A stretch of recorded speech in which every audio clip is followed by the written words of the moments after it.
아내랑 결혼하기 전 연애할 때를 생각해보면 저희 사이에는 언제나 처제가 있었습니다. 아내가 워낙 동생인 처제와 각별했고, 저희 연애 당시에도 아내는 집에 혼자 있을 처제가 안쓰러워서 우리 데이트할 때 동생도 같이 있어도 돼? 라고 저에게 자주 묻고는 셋이 함께 보낼 때가 많았습니다. 저는 외동 아들이라 동생이 있는 느낌이 무엇인지는 잘 몰랐지만 처제를 보며 동생이 있으면 이런 기분일까라는 생각을 참 자주 했어요. 처제는 성격도 밝고 활발하고 무엇보다도 심성이 참 착했죠. 아내는 여러모로 강단이 있고 똑 부러진 면모가 많았는데 그에 비해 처제는 유순하고 남에게 나쁜 말을 잘 하지 못하는 그런 성격이었죠. 그러다 보니 아내와의 연애 기간이 길어지고 나서부터는 오지랖이지만 조금 걱정이 되더라고요. 처제 같은 사람이 정말 좋은 남자를 만나야 하는데 일반적으로 제 주변을 봤을 때 처제 같은 여자가 나쁜 놈한테 걸려서 고생하는 경우를 참 많이 봤거든요. 아내도 처제 걱정이 참 많았어요. 왜냐하면 처제는 늦둥이였거든요. 그래서 아내와도 나이 차이가 많이 났어요. 저와 아내가 처음 연애했을 때가 둘 다 25살이었을 텐데 그 당시 처제가 15살이었습니다. 아내가 장난으로 내 동생은 꼭 내가 키운 것 같아 라고 하곤 했는데 실제로 정말 아내가 키웠다고 해도 과언이 아닐 정도로 아내는 처제에게 여러모로 신경을 많이 썼었죠. 사실 저희 장인어른은 아내가 초등학생일 때 돌아가셨거든요. 그런데 그때 아직 처제가 태어나기도 전 처제가 장모님 뱃속에 있을 시절이었습니다. 그러니까 아내도 무척이나 어렸겠죠. 심지어 장모님은 젊은 시절부터 몸이 그렇게 좋지 않은 편이라고 했어요. 그런 상황에서 처제를 낳았으니 그렇지 않아도 약하신 몸이 더욱 안 좋아지셨겠죠. 그래서 실제로 어릴 때부터 제 아내는 장모님을 도와 처제의 기저귀 가는 것도 돕고 밥 먹이는 것도 돕고 그랬다고 합니다. 처제는 태어나서부터 부모님의 돌봄과 사랑보다는 아마 언니인 아내의 사랑과 돌봄을 더 많이 받았을 거예요. 그런 처제의 상황을 저도 모르는 게 아니고 아내를 사랑한 만큼 아내가 신경 쓰는 가족인 처제에게도 관심이 안 갈 수가 없는 마당이었으니 언젠가부터 저희는 만나면 서로의 이야기보단 처제에 대한 이야기를 많이 나누었다죠. 이번에 처제가 누구랑 연애를 하는데 그놈이 별로인 것 같다. 그러면 저는 그런 아내의 말을 듣다가 얼른 처제한테 헤어지고 다른 남자 만나라고 말하라고 하고 결혼하고 나서는 더욱더 처제와 함께 지내는 시간이 많아졌어요. 참고로 당시 처제는 성인이었어요. 아니, 결혼까지 했고 미성년자도 아니고 성인인 처제를 뭘 그렇게 신경 쓰나 싶겠지만 저의 결혼식이 얼마 안 남은 상태에서 너무나 좋지 않은 비보가 있었거든요. 몇 년 전부터 암을 앓고 계시던 장모님은 치료를 꾸준히 받고 있었는데 치료를 받아도 상황이 좋아지지 않아서 결혼식에 오실 수 있을지 없을지도 불투명한 상황에서 결국 장모님이 돌아가시고 만 것이었죠. 아내는 장모님의 죽음에 슬피 울면서도 처제 걱정을 하더라고요. 우리 미영이 혼자 남아서 어떻게 살아, 어떡해. 숨 넘어갈 듯 우는 아내 앞에서 저는 말했습니다. 처제가 좋은 사람 만나서 결혼할 때까지 우리랑 함께 살자. 그래서 저희 신혼생활은 아내와 처제 이렇게 셋이서 함께였어요. 당연히 처제는 저에게 굉장히 미안했어요. 언니랑 형부 신혼인데 괜히 자기 때문에 신혼생활 못 즐기는 게 아니냐고 자기도 이제 성인이니까 혼자 살 수 있으니 너무 걱정하지 않아도 된다고. 하지만 저도 아내와 같은 마음이었습니다. 물론 처제가 성인인 건 맞지만 그래도 아직 어렸죠. 저제도 당장 장모님 돌아가신 것 때문에 혼자 지내기 힘들 텐데 우리가 그걸 모를 것 같아?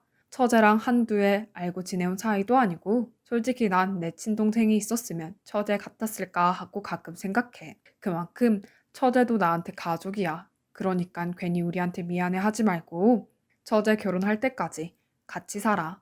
아무도 처제 때문에 방해받는다고 생각 안 하니까. 그렇게 20살이었던 처제는 저희와 함께 먹고 자면서 한 집에서 살게 되었어요. 30살이었던 저희와 대학교 새내기였던 처제. 누가 보면 참 이상한 조합이겠다 싶기도 했지만 저희는 그 누구보다도 처제를 아꼈기 때문에 처제가 가끔 과제 때문에 늦게 들어오는 날이 있으면 저든 아내든 시간이 되는 사람이 가서 처제를 데려오기도 했어요. 평소 장을 보더라도 처제가 좋아하는 것 위주로 사고 가끔 기분 꿀꿀할까봐 선물도 해주고 누가 보면 부모 자식 사이인 줄 알았을걸요. 제가 하도 처제를 아끼니까 진짜 어이없었던 해프닝도 하나 있었습니다. 누가 저를 보고 처제를 처제 이상으로 생각하는 줄 알더랍니다. 아니, 아내의 동생을 이성으로 생각하는 게 사람 새끼입니까? 그런 오해가 불편하고 곤혹스럽기도 했지만 결국 저만 떳떳하면 되는 거였고 무엇보다도 아내도 그 해프닝을 알고 있었는데 저는 태어나서 아내가 그렇게 크게 웃는 걸 처음 봤습니다. 아, 당신이 그만큼 내 동생한테 잘한다는 거니까 나야 고맙지 뭐.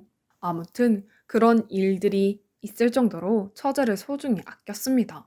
처제가 2학년이 되고 3학년이 되고 대학 졸업까지 가니까 진짜 감회가 다르더라고요. 제가 처음 처제를 봤을 때가 처제가 중학교 2학년이던 시절인데 그 어렸던 애가 무럭무럭 자라서 대학교 졸업까지 하다니 취업해서 회사 다니는 걸 볼 때는 더 신기했습니다. 여러모로 걱정이 많긴 했지만 그래도 무럭무럭 자라서 씩씩한 어른이 된 처제가 너무 보기 좋았고 앞으로도 이렇게 시간이 지나면서 정말로 처제를 믿고 맡길 수 있을 만한 좋은 사람이 나타나길 바랐습니다. 그리고 처제가 29살 정도 되었을 때 처제가 처음으로 저에게 결혼하고 싶은 남자가 있다고 얘기했습니다. 장모님과 장인어른이 모두 안 계신 지금 저희는 처제의 부모님이나 다름없었기 때문에 인사도 저희가 대신 받았죠. 솔직히 저는 그 남자의 첫인상이 그리 좋지 않아서 처제가 다른 남자를 만나기를 원했지만 처제가 워낙 그 남자를 좋아하고 그 사람이랑 꼭 결혼을 하고 싶다고 하는 통에 하는 수 없이 허락을 해주었어요. 만약 제가 진짜 부모였다면 끝까지 반대를 했을 겁니다. 하지만 저희가 보호자라고 해도 언니 형부인 사실은 변하지 않았죠. 성인인 처제에게 이래라 저래라 할 수 없더라고요. 아내도 처제의 예비 신랑이 썩 마음에 드는 눈치는 아니었지만 결국엔 결혼 당사자인 처제가 그리 좋다고 하니 본인도 크게 말할 명분이 없어서 결혼을 허락했다고 했죠. 처제, 이왕 결혼하게 된 거 꼭 잘 살아야 돼. 힘든 일 있으면 언제든지 주저하지 말고 찾아오고 내가 처제를 얼마나 아끼는지 알지? 고마워요, 형부. 정말 고마워요. 평생 보답하며 살게, 형부. 저희는 장모님과 장인어른을 대신해서 혼주석에도 앉았습니다. 예쁜 드레스를 차려입고 행복한 얼굴로 결혼식을 올리는 처제의 모습을 보니까 진짜 축책맞게도 그동안 처제와 함께했던 순간들이 주마등처럼 스쳐 지나가고 언제 저렇게 어른이 됐나 싶더군요. 그렇게 기쁨 반, 걱정 반으로 결혼식을 마치고 처제는 신혼집에 들어가서 따로 살게 되었어요. 참고로 신혼집을 사는데 저희가 많이 도와줬죠. 처제나 처제 남편이나 아직 크게 여유가 없는 상황이기도 했고, 저희는 애초에 처제가 누구랑 결혼하든지 처제가 신혼집을 차리는데 저희가 조금 도와주기로 약속한 상황이었어요. 그렇게 처제가 신혼집에 들어간 지 3개월쯤 되었을 겁니다. 그동안 서로 바빠서 얼굴을 자주 보지 못했지만 아내는 꾸준히 처제에게 연락하면서 어떻게 지내나는 식으로 안부를 물어본 것 같아요. 저도 가끔 문자로 잘 지내고 있냐고 연락을 했고요. 그런데 어느 날 밤에 갑자기 처제에게 연락이 왔어요. 아내 핸드폰으로 전화가 왔는데 당시 아내가 씻고 있어서 제가 대신 전화를 받았죠. 아니, 처제, 무슨 일이야? 이 시간에 무슨 일이 있는 건 아니지? 형부, 혹시 언니 집에 있어요? 지금 집에 있긴 한데 씻고 있어서 전화를 내가 대신 받았어. 할 얘기라도 있어? 뭐, 나한테 말하면 내가 대신 전해줄게. 나한테 말하기 뭐 한 거면 내가 이따가 나오는 대로 처제한테 전화하라고 얘기해주고. 그런 건 아니고요. 그러면 형부 죄송한데 저 지금 형부네 가도 될까요? 제가 상황이 좀 그래서.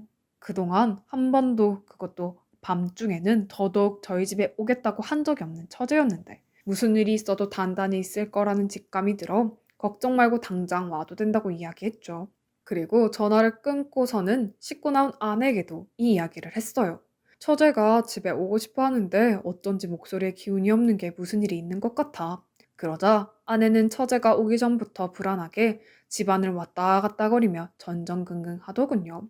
자기가 이럴 줄 알았다느니 분명 그놈이 뭔가 한 거라느니 저도 솔직히 비슷한 생각이었지만 일단 아무것도 모르는 상황에서 추측해보는 건 그리 좋은 생각 같지 않아서 아내에게 진정하라고 했죠. 그러나 집에 들어온 처제 얼굴을 보고선 저도 진정할 수가 없었습니다.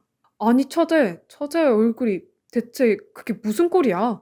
처제의 뺨 한쪽에는 멍이 들어 있었습니다. 그것뿐만 아니라 소매 안으로 드러난 팔에는 자잘한 상처들이 많았고 보니까 종아리 쪽에도 큰 멍이 하나 있더군요. 단순히 넘어진 게 아니라 누가 봐도 다른 사람한테 맞은 듯한 모양새였어요.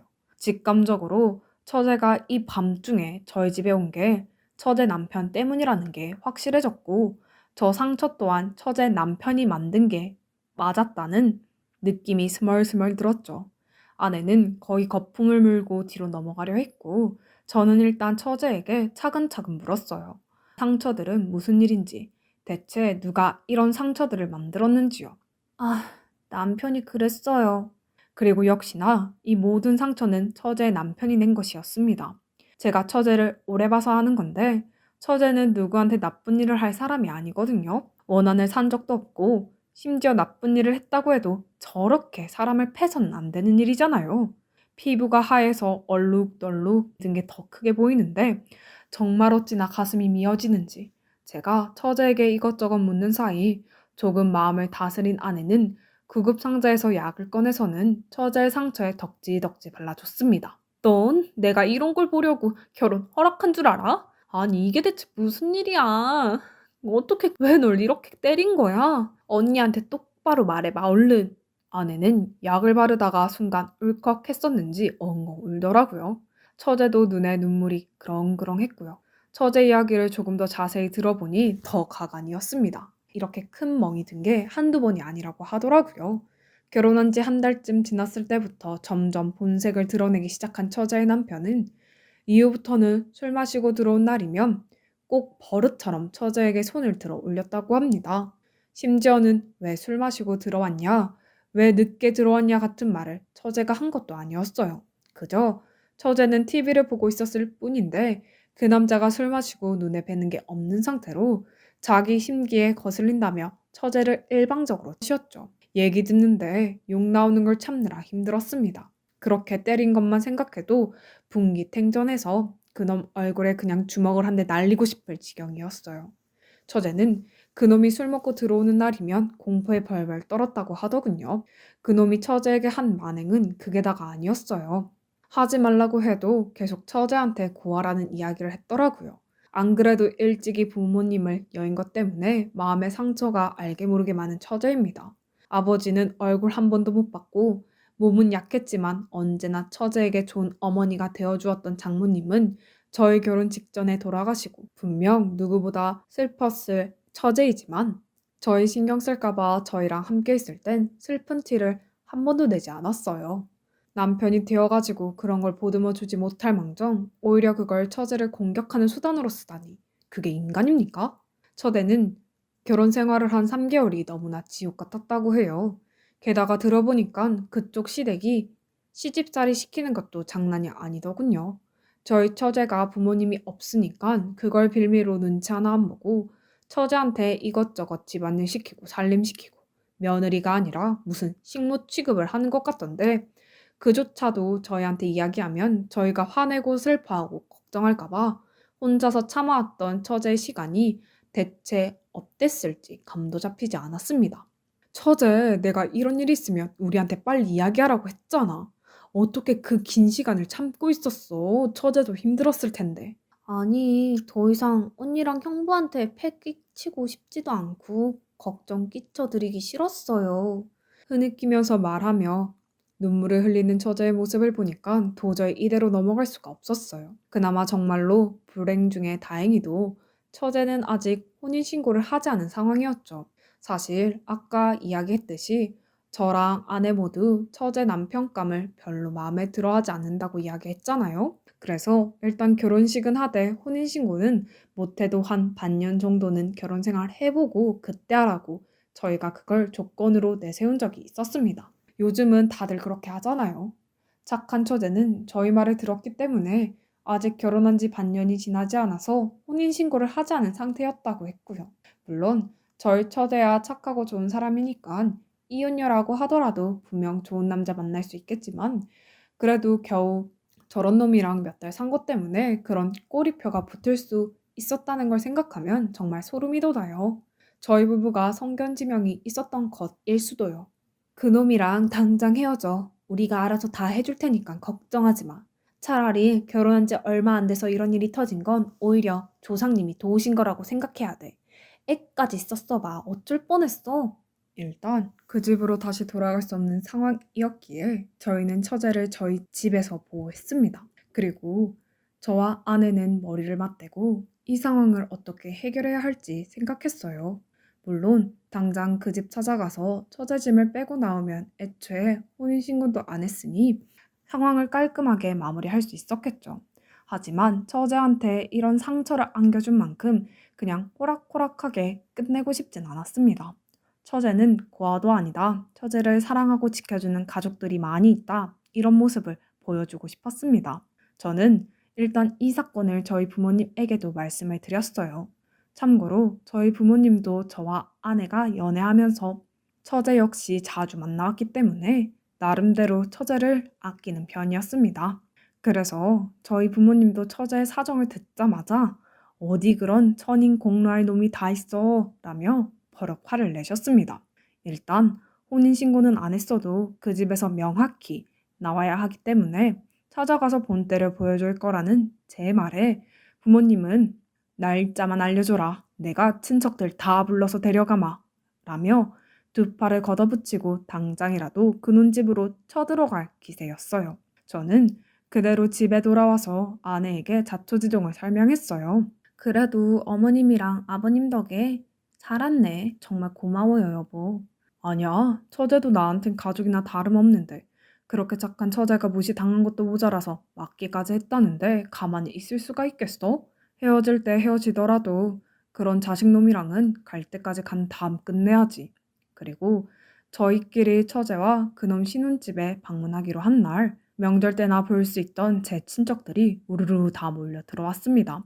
제가 부탁드렸습니다만 너나 할 것도 없이 사정을 듣고 모두 모여든 친척들에게 너무 고맙더라고요. 저는 외동이지만 저희 부모님은 조금 더 형제가 많은 편이라서 저는 사촌들이 참 많았습니다. 제 사촌들 중에는 비록 처제 얼굴을 한 번도 본 적이 없는 친구가 있어도 다들 한마음 한뜻으로 처제 남편을 응징해주기 위해 모여줬어요. 그 마음이 얼마나 고맙던지 사촌 형님, 누님만 5분이었고 동생들은 10명에 가까웠습니다. 그것도 모자라서 제 고모, 고모부, 이모, 이모부까지 그냥 몇십 명이 단체로 그 집에 쳐들어갔다고 보시면 돼요. 처제는 제가 저희 가족들이랑 함께 그 집에 갈 거라고 했을 때 몇 명이 올 거라고는 예상한 눈치였지만 설마 그렇게 많은 사람들이 올 거라고는 생각지도 못한 얼굴이었습니다. 저희는 그때 엄청 비장하게 처제네 신혼집으로 향했어요. 마침 들어가니 참 운이 좋게도 처제네 시댁 식구가 있더라고요. 처제에게 말도 안 되는 것들로 시집살이를 시켰다던 그 시엄마도 있었고 처제 남편놈도 있었고 저희는 그 자리에서 바로 깽판을 쳤습니다. 니네가 뭔데 고아니 뭐니 그딴 소리를 짓거려? 지금 우리 가족들 다 왔는데 이 사람들 안 보여요? 이래도 고아야? 그때 가장 앞섰던 게 저희 사촌 누님 중 한 명이었죠. 다른 사촌들 중에서도 저와는 가장 친한 편이었는데 사촌 누님 성질이 진짜 어지간한 대장부 못지않아서 불의를 못 참고 화가 나는 건 화가 났다고 솔직히 이야기해야 직성이 풀리는 성격이었거든요. 사촌 누님은 제 처제를 처음 봤지만 이 상황 자체가 말이 안 된다고 생각했는지 거의 처제 시어머니 멱살을 잡을 듯이 가서는 다 늙어가지고 어디서 며느리로 유세를 떨고 난리야. 어디 한번 맞아봐야 정신 차리겠냐? 누나는 정말 집안 물건들을 다 던지고 뒤집어 엎을 기세였어요. 다른 동생들과 형님, 누님들도 처제를 보호하면서 처제 남편에게 소리를 질렀고 그날 집안이 정말 아수라장이었습니다. 저런 놈은 경찰서 한 번 가서 콩밥 먹어봐야 정신 차리지. 아, 마침 잘 됐네. 내가 경찰이거든. 이대로 가서 폭행죄로 한번 고소당해볼래? 처음에는 저희 가족들 신경도 안 쓰고 자기 성질대로 화내던 처제 남편과 시부모들도 저희 가족 기가 워낙 강해서인지 나중 가서는 아무 말도 못하고 우물쭈물 하는데 그때 저희 부모님이 나섰습니다. 우리 딸 같은 아이를 이렇게 데려가서 고생시킨 죗값을 치를 준비는 되신 거겠죠? 고소한다는 얘기 농담 아닙니다. 나는 한번 끝장 보려면 보는 사람이고 아무 죄 없는 애가 고아라는 입에 담지도 못할 말을 듣고 폭행을 당했다는데 어떻게 가만히 있을 수가 있겠습니까? 저희 가족들 모두 화가 났지만 아마 그 자리에서 가장 분노했던 건 저희 아내일 겁니다. 아내가 아예 앞장서서 나서서는 처제 남편 되는 놈 뺨을 쫙 때렸어요. 흥! 내가 처음부터 마음에 안 든다 싶었어. 내 이럴 줄 알았지. 누구보다 힘들게 키운 내 동생을 데려가서는 이런 고생을 시켜? 인간 같지도 않은 놈아. 내가 마침 아는 변호사 선생님들도 많은데 어디 한번 법정에서 만나보자. 그러더니 아내가 정말 전화를 하려는 듯이 전화기를 꺼내드니까 처제 남편과 시부모도 그때서야 상황이 심각하다 느꼈는지 바닥에 무릎을 꿇고 앉아서는 싹싹 빌었습니다. 자기가 잘못했다고요. 저는 일이 어떻게 되든 간에 고소를 해서 저놈들 콩밥을 먹이고 싶었어요.